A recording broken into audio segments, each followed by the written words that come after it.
Hello students, how are you? In our previous class we completed the topic that is Rutherford's atomic model. In today's class we will discuss about the limitations of Rutherford atomic model.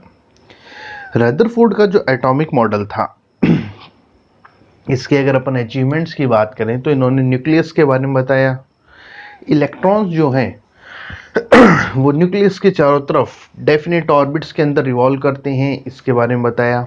लेकिन इस model में काफ़ी ज़्यादा objections थे। जैसे सबसे पहला objection की अपन बात करें तो जो मैक्सवेल की जो थ्योरी है, तो सबसे फर्स्ट लिमिटेशन जो आती है वो आती है मैक्सवेल ने जो ऑब्जेक्शन दिया था उसके अकॉर्डिंग। जो मैक्सवेल है उन्होंने कहा था कि जब कोई इलेक्ट्रॉन या कोई भी चार्ज्ड पार्टिकल, इलेक्ट्रॉन की जरूरत नहीं है, कोई भी जो चार्ज्ड पार्टिकल है जब वो रिवॉल्व करता है तो एक बहुत बड़ा अमाउंट जो है वो एनर्जी की फॉर्म के अंदर लॉस करता है। There is a loss of energy in the form of radiation whenever a charge particle revolve या मूव। जब भी एक रिवॉल्व करेगा या मूव करेगा तो वो एनर्जी देगा। तो अगर उसकी बात करें तो जैसे ये न्यूक्लियस है, ये इलेक्ट्रॉन है, जब अगर ये लगातार एनर्जी रेडिएट करे तो इसका ऑर्बिट जो है वो छोटा होता जाएगा और फाइनली इलेक्ट्रॉन कहाँ गिर जाना चाहिए? न्यूक्लियस के अंदर गिर जाना चाहिए। Got it? अगर इलेक्ट्रॉन जो है इस तरीके से अगर न्यूक्लियस के अंदर गिर गया, अगर इलेक्ट्रॉन यहाँ इस तरीके से न्यूक्लियस के अंदर गिरता है यानी कि कोलैप्स हो जाए तो एटम जो है वो एग्जिस्ट ही नहीं करेगा। तो रदरफोर्ड जो है उन्होंने एटम की स्टेबिलिटी की भाई एक चार्ज पार्टिकल रिवॉल्व करे तो वो इलेक्ट्रॉन या चार्ज पार्टिकल इस न्यूक्लियस में क्यों ना गिरे, इसके बारे में रदरफोर्ड ने एक्सप्लेन नहीं किया। Got it? So that is the first limitation. Second जो है, अगर कोई भी एलिमेंट, कोई भी एटम, कोई भी सब्सटेंस जो है वो लगातार एनर्जी रेडिएट करे तो जो उसका स्पेक्ट्रम है, एक एनर्जी स्पेक्ट्रम बोला जाता है, उस स्पेक्ट्रम के अंदर कंटिन्यूअस आना चाहिए। वो अगर कोई लगातार एनर्जी रेडिएट कर रहा है तो जो स्पेक्ट्रम यानी कि एक तरीके से फिल्म जैसा होता है ये, तो वो कंटिन्यूअस आना चाहिए। वो कैसा आना चाहिए? कंटिन्यूअस आना चाहिए। लेकिन जब स्पेक्ट्रम्स जो हैं हाइड्रोजन और उसके अलावा बाकियों के देखे गए तो वो जो एटम्स थे वो फाइन लाइंस के अंदर डिवाइडेड हमें मिले। किस में मिले? फाइन लाइंस के अंदर वो डिवाइडेड मिले। तो ये फाइन लाइंस में डिवाइडेड क्यों है, इसके बारे में रदरफोर्ड जवाब नहीं दे पाए। Got it? क्लियर? तो सेकेंड लिमिटेशन थी जो स्पेक्ट्रम है, फाइन लाइंस के अंदर जो स्पेक्ट्रम मिलता है वो रदरफोर्ड उसको सजेस्ट नहीं कर पाए। Got it? थर्ड, रदरफोर्ड जो है उन्होंने इलेक्ट्रॉनिक कॉन्फ़िगरेशन, जो एक एटम के अंदर इलेक्ट्रॉन्स का जो कॉन्फ़िगरेशन है कि के शेल के अंदर इतने इलेक्ट्रॉन, एल शेल में इतने, एम शेल में इतने, के 11 शेल्स के अंदर जो अपन इलेक्ट्रॉन डिस्ट्रीब्यूट करते हैं, उसको वो बिल्कुल नहीं समझा पाए थे। Got it? क्लियर? तो यहां ये कुछ लिमिटेशंस इसकी रही थी। Clear? So these are the limitations of Rutherford's atomic model. इसके बाद आता है इसके बाद आता है development of Bohr's atomic model, जो एक्सेप्टेबल एक मॉडल रहा था। हालांकि उस पर भी ऑब्जेक्शंस रहे, लेकिन एक लंबे टाइम तक वो एक काफ़ी एक्सेप्टेबल रहा और उसने जो मॉडर्न कॉन्सेप्ट है एटम का उसके बारे में जवाब दिया था। ओके? तो बोर का जो मॉडल है, मॉडल है, या अपन ये थोड़ा सा स्टार्टिंग में अपन बोलें तो अपन ये बोल सकते हैं रदरफोर्ड की जो कमियां थी, रदरफोर्ड के जो एटॉमिक मॉडल की जो कमियां थी उनको नील्स बोर ने स्टडी करते हुए, नील्स बोर ने उनको स्टडी किया और स्टडी करते हुए उन कमियों को दूर करते हुए एक मॉडल दिया जिसको अपन बोलते हैं नील्स बोर एटॉमिक मॉडल। इस मॉडल की अपन बात करें तो इसमें दो चीज़ों पर पहले अपन उसी की बात कर लेते हैं। यहाँ पर इन्होंने यहाँ पर दो चीजों के ऊपर उन्होंने फोकस किया। एक तो जो ड्यूल नेचर है, जो ड्यूल नेचर जो है इलेक्ट्रोमैग्नेटिक रेडिएशन का, उस ड्यूल नेचर को उन्होंने बताया। इलेक्ट्रोमैग्नेटिक रेडिएशंस के ड्यूल नेचर के बारे में उन्होंने बताया। Got it. और सेकंड, उन्होंने जो एक्सपेरिमेंटल जो एटॉमिक स्पेक्ट्रम है, जो एटॉमिक स्पेक्ट्रम मिले थे, उन एटॉमिक स्पेक्ट्रम का एक्सपेरिमेंटल रिजल्ट जो है उसकी बेसिस पर इन्होंने जो अपना मॉडल है वो दिया था। Got it. तो उसको अपन स्टार्ट करें उससे पहले, एटॉमिक मॉडल को स्टार्ट करें उससे पहले इलेक्ट्रोमैग्नेटिक रेडिएशंस को अपन समझते हैं। इलेक्ट्रोमैग्नेटिक रेडिएशंस, EMR शॉर्ट में बोला जाता है इन्हें, EMR, इलेक्ट्रोमैग्नेटिक रेडिएशंस है क्या?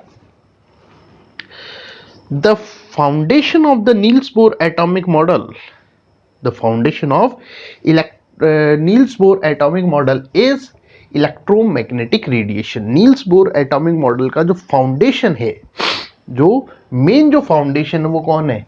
Electromagnetic radiation. अगर अपन डेफिनेशन वाइज बात करें तो अपन बोल सकते हैं the wave have electrical and magnetic field, electrical and magnetic field together are called electromagnetic radiations. वो रेडिएशन जिनमें इलेक्ट्रिक और मैग्नेटिक दोनों फील्ड हों, मतलब क्या हो गया? Wave having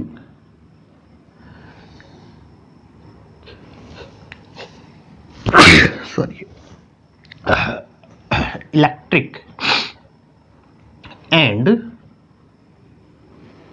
magnetic fields together, दोनों फील्ड एक साथ हों, उन वेव्स को लिए क्या नाम में दिया जाता है? Electromagnetic radiation. दो फील्ड होते हैं ना, इलेक्ट्रिक और मैग्नेटिक, वो दोनों एसोसिएटेड हों, एसोसिएटेड भी वर्ड आप यूज कर सकते हैं, उन्हें क्या कहा जाता है? Electromagnetic radiation. इलेक्ट्रोमैग्नेटिक रेडिएशन जो है ये ड्यूल नेचर शो करती है। क्या करेगी ये?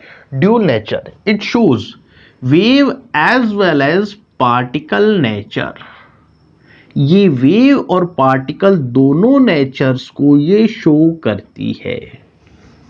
Wave nature as well as particle nature. Got it. सबसे पहले अपन इसकी वेव नेचर को कंसिडर करते हैं।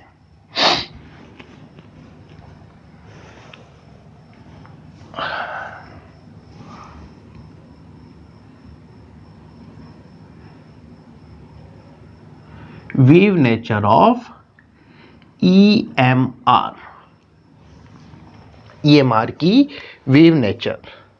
मैक्सवेल जो हैं उन्होंने प्रपोज किया था कि जब एक चार्ज पार्टिकल जब एक्सेलरेट होता है, कोई भी एक चार्ज पार्टिकल, जैसे यहां पर अपन इलेक्ट्रॉन्स की बात करें, तो वो जब एक्सेलरेट होता है, मूव करता है, तो वो इलेक्ट्रिक और मैग्नेटिक फील्ड जनरेट करेगा। क्या करेगा? वो इलेक्ट्रिक और मैग्नेटिक फील्ड्स जनरेट करता है, जो कि एक दूसरे के प्रोपोर्शनली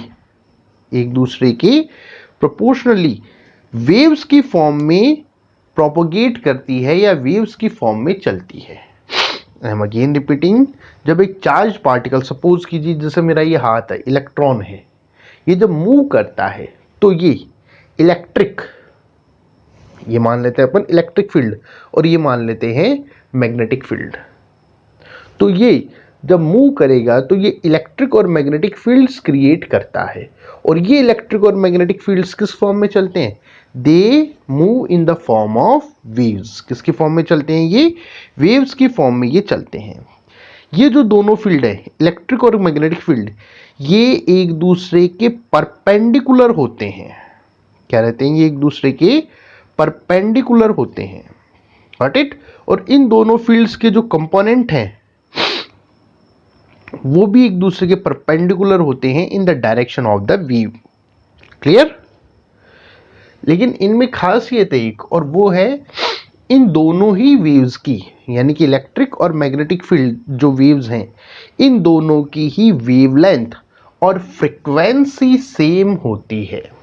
क्या रहेगा? वेवलेंथ और फ्रीक्वेंसी जो है वो सेम रहेगी। Got it? जैसे मैं मान लीजिए ये एक चार्ज पार्टिकल के लिए ग्राफ बनाऊं, जैसे ये चार्ज पार्टिकल है, ओके?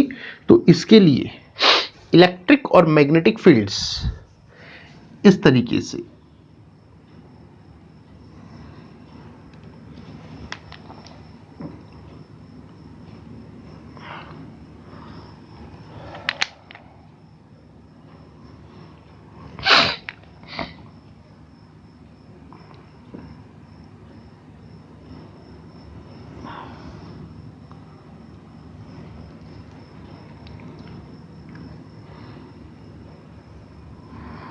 दैट इज, कोई भी आप नाम दे सकते हो, जैसे इसको मैं इलेक्ट्रिक फील्ड दे देता हूं और इसको मैं नाम दे देता हूं दैट इज मैग्नेटिक फील्ड।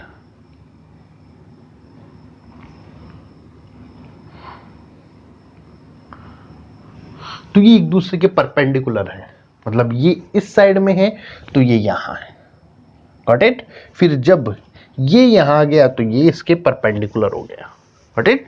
तो ये दोनों जो फील्ड्स हैं, दैट इज, जैसे मान लीजिए इसको अपन बोला electric field and that is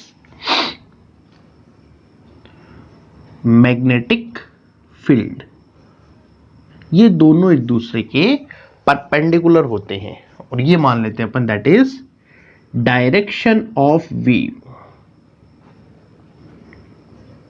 wave की डायरेक्शन। Got it? तो ये वेव की डायरेक्शन में चल रहे हैं, एक्चुअल में देखा जाए तो ये चल किधर रहे हैं? वेव की ही डायरेक्शन में चल रहे हैं, लेकिन चल कैसे रहे हैं? एक दूसरे के परपेंडिकुलर। कैसे चलते हैं ये? एक दूसरे के परपेंडिकुलर ये रन आउट करते हैं। Got it? अंडरस्टैंड? इसको आप एक डायग्राम और से भी आप इसको समझ सकते हो। सपोज ये वेव है, ओके? तो अगर मैं इसके परपेंडिकुलर बनाऊं तो एक तो परपेंडिकुलर ये हो गया और एक परपेंडिकुलर ये बना, ओके? तो एक वेव तो चल रही है इस तरह से,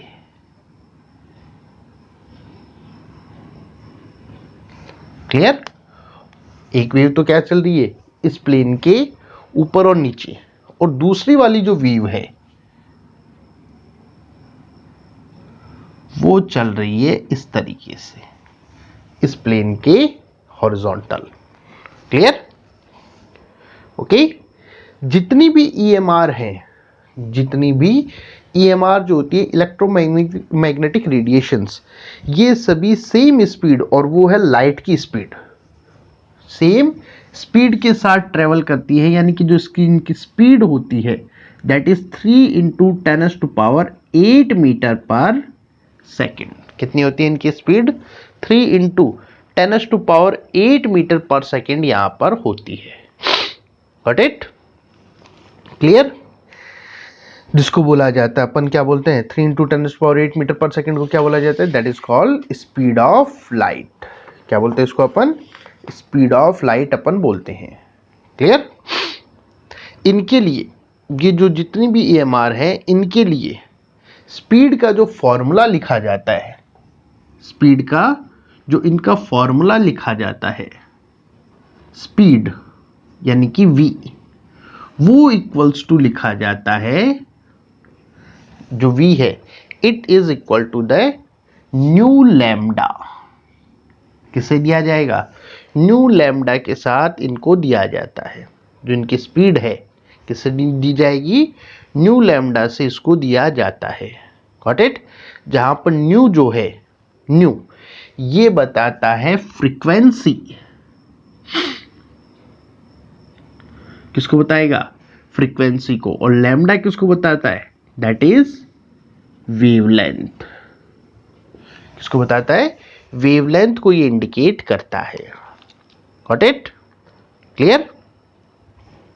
चलिए अब थोड़ा सा अपन विजिबल लाइट की बात कर लेते हैं क्योंकि वो भी एक EMR ही है। The velocity of all radiations is same. जितनी भी लाइट की जितनी भी EMR हैं उनकी वेलोसिटी सबकी सेम है। जो अपन ने बात की कितनी होती है 3 × 10⁸ मीटर पर सेकेंड, ये सबकी सेम है। फिर फर्क कहाँ पर है? यहाँ पर V की जगह C यूज किया जाता है स्पीड ऑफ लाइट को। ओके, फिर फर्क कहाँ पर है? फर्क है यहाँ। अलग अलग जो रेडिएशंस हैं उनकी फ्रीक्वेंसी और वेवलेंथ अलग अलग होती है। क्या रहता है? उनकी फ्रीक्वेंसी जो है और वेवलेंथ जो है वो अलग अलग होती है। Got it? क्लियर? तो जो रेडिएशंस है जिनकी डिफरेंट वेवलेंथ्स और फ्रीक्वेंसी जो है वो जब कंबाइन की जाती है, जो डिफरेंट काइंड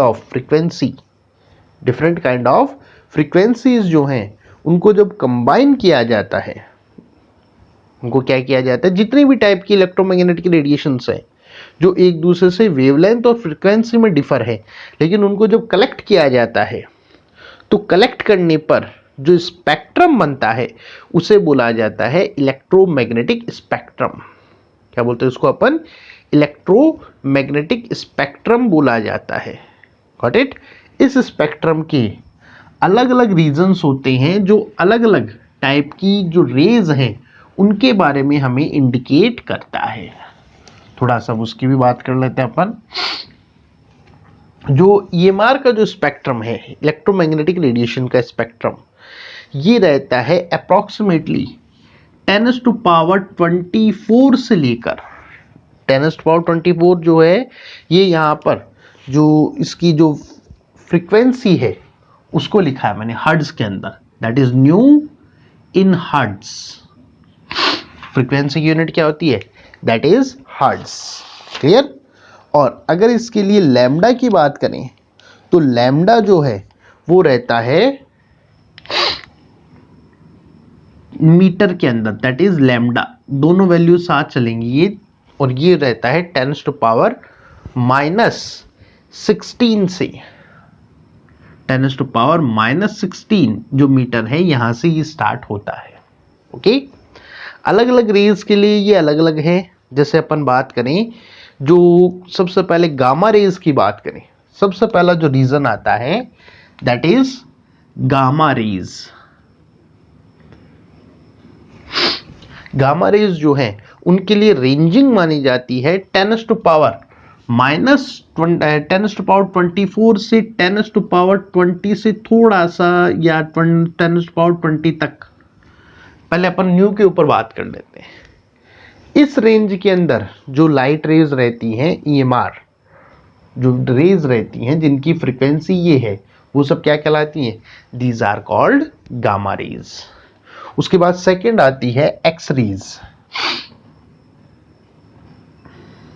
यहां पर मैं फ्रीक्वेंसी के डिक्रीजिंग ऑर्डर में लिख रहा हूं। फ्रीक्वेंसी के डिक्रीजिंग ऑर्डर में अपन बात कर रहे हैं। ओके, तो 10⁻, जो लगभग जो 17 के पास में, यहां पे 10⁻18 जो आता है वहां से ये स्टार्टेड मानी जाती है। थोड़ा सा 18 से आगे है, यहां से लेकर 10⁻16 के मिड में लगभग 10⁻17 हो गया। ये जो रेंज है फ्रीक्वेंसी की, इसकी जो EMR है या इसकी जो रेडिएशंस होती हैं वो कहलाती हैं these are called X rays. क्या बोलते हैं उनको अपन? X rays. Got it? Clear? 10⁻16 के अप्रॉक्स जो रेंज चलती है ये है अल्ट्रावायलेट रेज। ये कौन सी है? Ultraviolet rays. और ये जो रीजन है ये है विजिबल लाइट जो हम देख पाते हैं।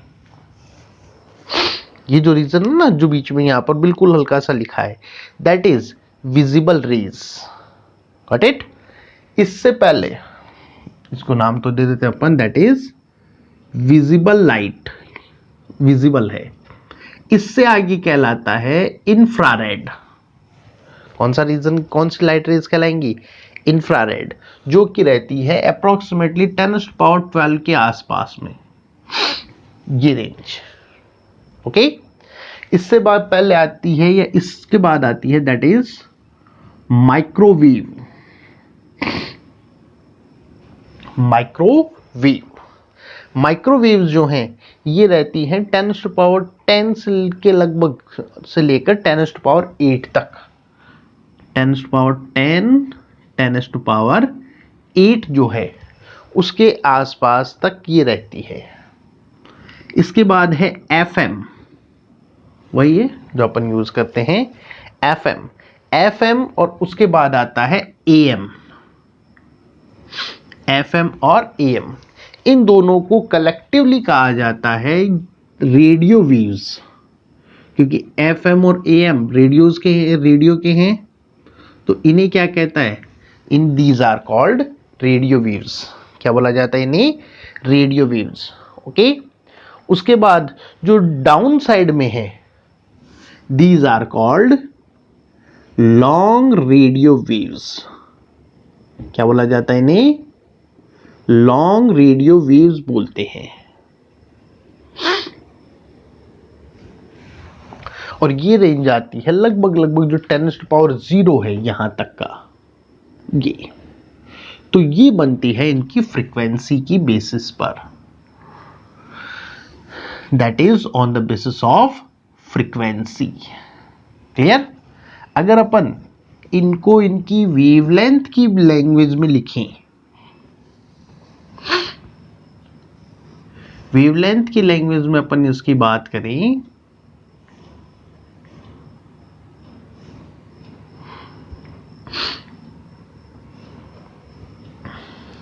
तो ये आ गई अपनी 10⁻16 मीटर, जो क्या है, that is wavelength lambda. Got it? अब ध्यान से देखना बेटा, जितना न्यू ज्यादा होता है लैम्डा उतना कम होता जाएगा। दोनों का एक दूसरे के इनवर्सली प्रोपोर्शनल का रिलेशनशिप होता है। ये है, यहां पर है 10⁸ metre lambda. Got it? Clear? मोटे मोटे आपको कुछ याद रखने, बस रेंजों को आपको याद रखना है, बाकी तो ये पूरे डाटा हैं तो इतना ज़्यादा माइंड करने की ज़रूरत नहीं है। ये ज़रूर याद रखना है, विजिबल लाइट का एक्सरे और IR, ये जो चार चीज़ें हैं इनको आपको मेनली अपने दिमाग में रखना होता है, क्योंकि न्यूमेरिकल्स जो हैं वो यहीं पर बनते हैं। जो 10⁻10 की जो रेंज है that is X-rays. UV rays की अपन बात करें तो जो 10⁻8 से लेकर जो यहाँ पर 10⁻6 इसके अंदर यूवी और विजिबल दोनों लाइट्स यहाँ पर शामिल हो जाती हैं। और उसके बाद अपन बात करें IR में तो 10⁻4 की जो रेंज चल रही है। माइक्रोवेव में बात करें 10⁻²। क्लियर? यहां 10⁻0 यहां से रेडियो वेव्स स्टार्ट होती हैं। यहां से क्या हो जाएंगी, रेडियो वेव्स। जो FM है दैट इज 10⁻2 तक FM रहता है, और फिर बाद में सारा का सारा आ गया that is long. Okay, visible spectrum जो है इसको अपने को ध्यान से रखना है। विजिबल स्पेक्ट्रम के अंदर देयर आर 7 कलर्स, आप लोगों ने पढ़े हुए भी हैं। कितने रहते हैं, 7 कलर्स, VIB GYOR। अब देखो ये इससे पहले है इसलिए इसको क्या नाम दिया है, अल्ट्रा वायलेट, और इंफ्रारेड रेड के बाद है इसलिए उसको क्या बोला जाता है, that is called infrared. Got it? Clear? अगर अपन इसकी रेंज की बात करें तो जो 400 नैनोमीटर है, सॉरी 400 नैनोमीटर, 400 जो नैनोमीटर है यहां से लेकर जो 750 नैनोमीटर है, ये पूरा का पूरा रीजन कहलाता है विजिबल लाइट। इसे क्या बोलते हैं अपन, विजिबल लाइट। ये अपने को ध्यान रखना है। अब देखो नैनोमीटर बराबर क्या होता है, जो यहाँ पर वर्ड काम में लिया गया है नैनोमीटर। नैनोमीटर का मीन्स होता है 10⁻⁹ मीटर। तो ये 10⁻⁹ की तो रेंज चल रही है भाई 10, उसके बाद 9 ही तो आएगा। Got it? तो ये जो रीजन है इसे बोला जाता है that is called visible region. इससे पहले की और इसके बाद वाली जो लाइट रेज हैं वो हमारी आंखें डिटेक्ट नहीं कर सकती, उनके लिए इंस्ट्रूमेंट्स का यूज किया जाता है। क्या किया जाता है उनके लिए? इंस्ट्रूमेंट्स का यूज यहां पर किया जाता है। Got it? अंडरस्टैंड? अब यहां पर जितनी भी लाइट रेज हैं, जो धीरे धीरे अगर अपन की बात करें, बस मोटे मोटे तौर पर तो यही है सारी बात जो अपन ने की। बस ये ध्यान रखना है दैट इज ये रीजन जो है पर्टिकुलरली हाई एंड, क्योंकि फ्रीक्वेंसी जितनी ज़्यादा रहती है एनर्जी उतनी ज़्यादा यहाँ पर बनेगी। ओके, तो ये इनमें पेंट्रेशन पावर ज़्यादा है, इनमें पेंट्रेशन पावर कम होती जाती है। क्लियर? ओके, ये थी अपनी पहला topic that is wave nature of electromagnetic radiation. ये थोड़ा सा ग्राफ आपको कंसिडर करना होता है। जो सेकंड जो टॉपिक आता है दैट इज पार्टिकल नेचर, वो अपन बात करेंगे in next class. Okay, thank you.